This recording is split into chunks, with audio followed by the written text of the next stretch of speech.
Imaginez 2 secondes que vous êtes à votre première partie de Fear and Hunger, que vous vous promenez tranquillement en essayant de ne pas mourir lorsque vous tombez sur cette horrible pièce remplie de sang et de sang.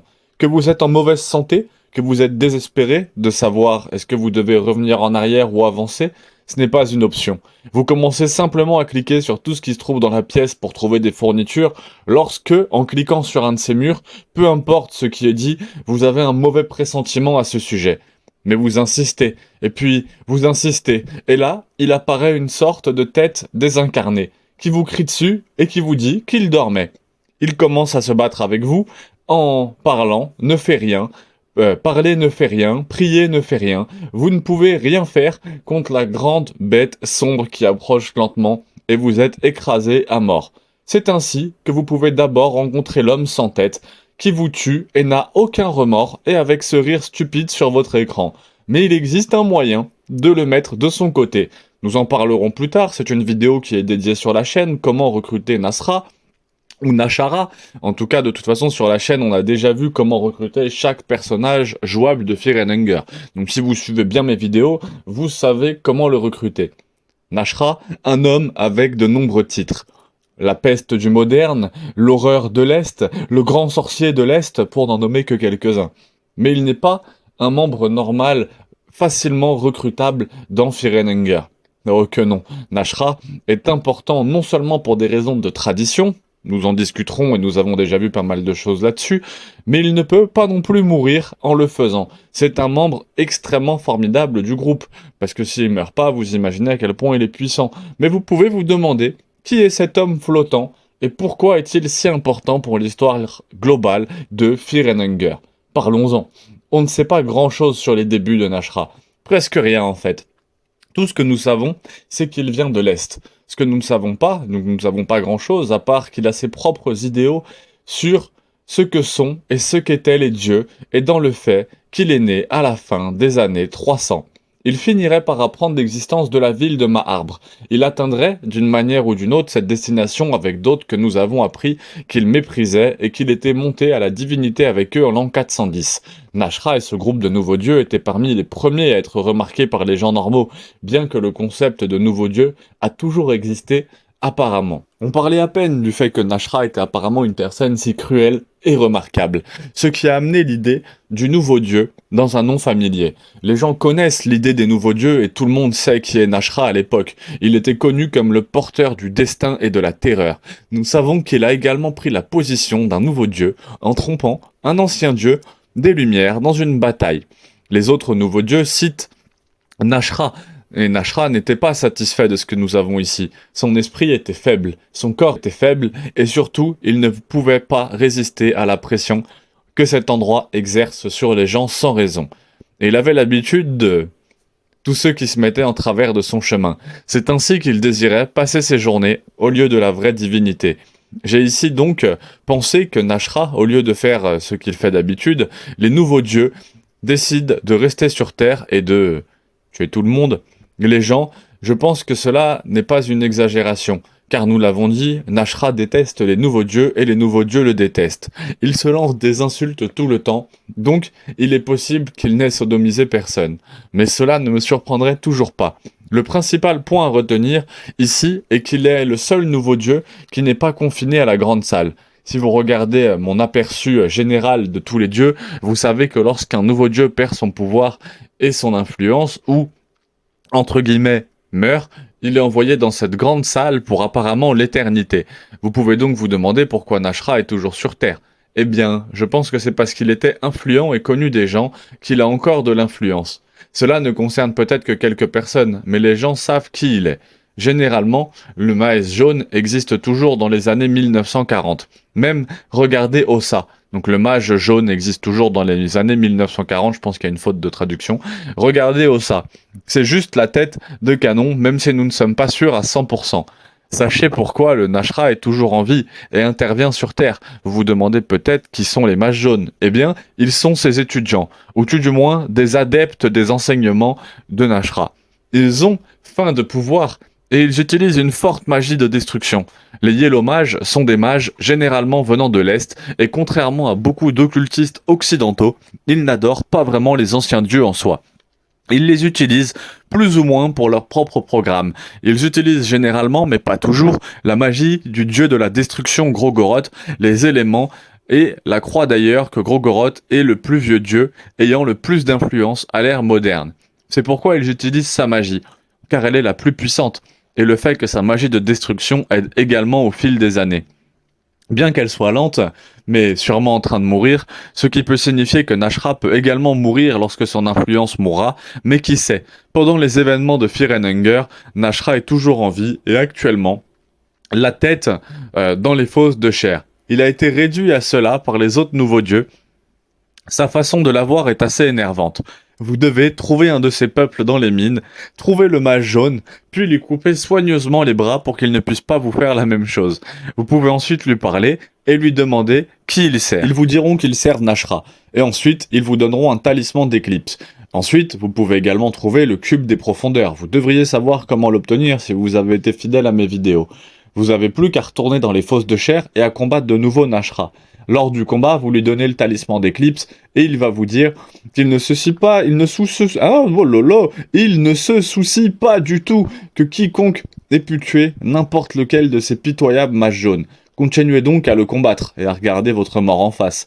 Puis, au dernier tour, il dira qu'il apprécie au moins votre courage. Il vous posera encore une question, et vous devrez répondre qu'il y a plus à trouver dans ces donjons. Il acceptera alors de rejoindre votre groupe. Je porte de très nombreux titres, mais vous pouvez m'appeler Nashra, le destin et la terreur de l'homme moderne. Je déteste l'idée qu'un asticot sans cervelle comme toi me suive partout en tant qu'élève, mais je pourrais avoir juste besoin de toi une fois que tu verras. Je dois détruire le règne des nouveaux dieux. Je veux déchirer, je veux les voir saigner alors qu'ils sont écrasés par la même arrogance qui les a aidés à accéder au pouvoir.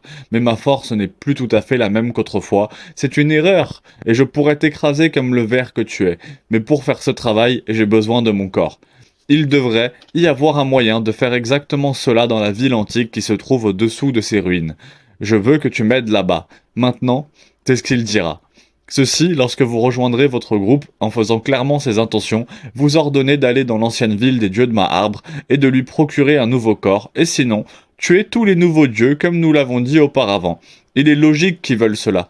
Ils le détestent et ils les détestent. L'emmener avec vous est une excellente idée, car il ne peut pas mourir, il n'a pas faim, et ne subit aucun effet néfaste d'un esprit bas, à part de ne pas pouvoir lancer de sort à cause de cela.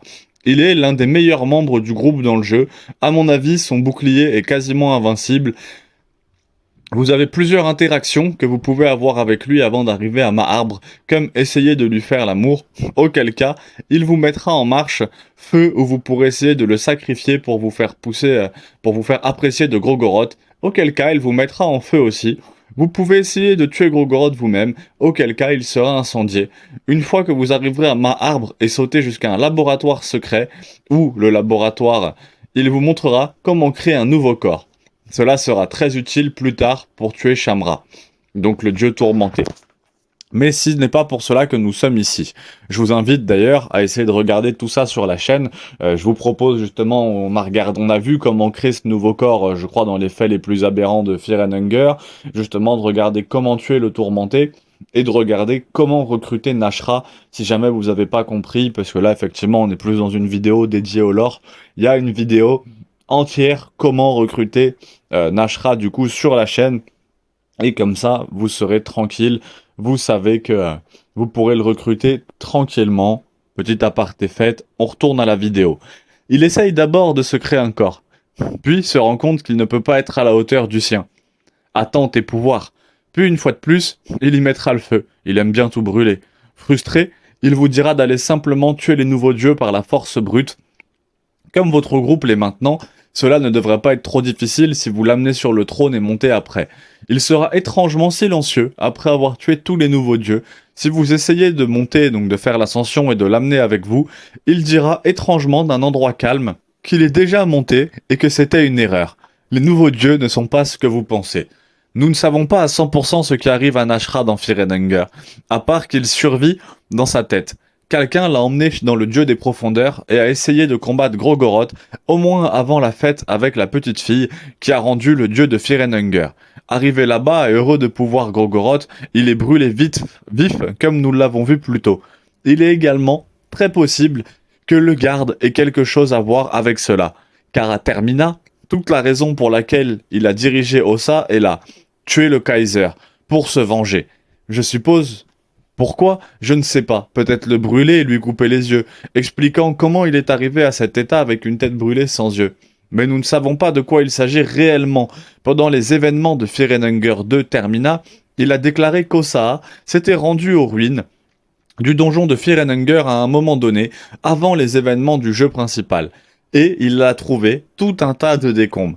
Osaa le libère et étant entre guillemets reconnaissant envers Nashra, le fait d'Osaa, son dernier élève, emmènera Nashra au festival de Termina, dont Nashra semble être au courant. Une fois que tout aura commencé, il dira quelques mots de choix sur certains des candidats et d'autres personnes, disant que Dan est un ver cachant des secrets et qu'ils doivent être déterrés, que Hoot est dangereux et qu'il faut le surveiller de près, que Marina est une enfant qui essaye de jouer avec la magie, que Olivia est une misérable bibliothécaire qui attend d'être dévastée, quoi que cela signifie, que Karine est une garce arrogante et un morceau de saleté, Henrik est un faible avec aucune caractéristique perceptible, et le chat de poche est un poil plus bien coincé dans votre gorge. Et le numéro 1 l'a rencontré plusieurs fois, et le N l'a rencontré plusieurs fois, avant de dire que le Kaiser est la raison pour laquelle il est ici. Le Kaiser est un bébé bâtard, et ils veulent que la seule fois où il se redressera, c'est quand il se baisse par derrière, ce qui est un dialogue classique avec Nashra. Il dit aussi qu'Ossa a un long pénis, ouais. Il va aussi étrangement se contredire et contredire l'histoire à plusieurs reprises. Alors peut-être qu'il est devenu fou, ou il n'en sait peut-être pas autant qu'il le prétend. Je ne suis pas non plus à 100% d'accord là-dessus. Une autre chose est que si vous jouez à Zos, vous pouvez parler à Dan des informations sur le dieu sulfureux que vous semblez connaître de Nashra, comme il le fera. Je vous demande pourquoi vous dites cela à Dan, ce qui signifie que Nashra est au moins conscient du dieu du soufre, quelque chose dont nous parlerons dans une vidéo qui lui sera concernée. Mais quelle que soit la fin qui se passe dans Termina, nous ne savons pas vraiment ce qui arrive. Nashra à Nashra pour le moment, car nous ne connaissons pas la fin canonique d'une fin B pour Osaa. Mais il le jette dans un lac, donc peut-être que c'est là que quelqu'un le trouvera dans Firenenger 3. Je ne suis pas sûr. Mais effectivement, d'après les créateurs, et les créateurs d'après le créateur, il n'en a pas trop parlé. Il ne l'a dit à personne de toute façon. J'apprécie vraiment beaucoup que vous ayez regardé cette vidéo, surtout si vous êtes encore là. Il se peut qu'il y ait pas mal d'imperfections. N'hésitez pas à les proposer en commentaire si vous avez des améliorations, surtout intéressantes sur le lore ou pour améliorer la vidéo. Je suis sûr que j'ai raté quelques informations quelque part et je suis également au courant de tout son truc avec le royaume d'Edo, mais ce n'est pas important du tout, du coup je n'en ai pas parlé vraiment là. Je vous aime tous, merci beaucoup en tout cas pour les 1600 abonnés, bientôt 1600 abonnés, j'espère vraiment que ça va continuer, c'était une très belle vidéo sur Nashra, je trouve qu'on en a appris beaucoup plus, toujours inspiré là pour l'instant de... PUGWR, hein, big up à lui justement, très très fort. En plus, je crois que PUGSR, pardon. En plus, je crois que c'est un petit collégien qui fait les vidéos en anglais, donc n'hésitez pas à lui donner un petit peu de force.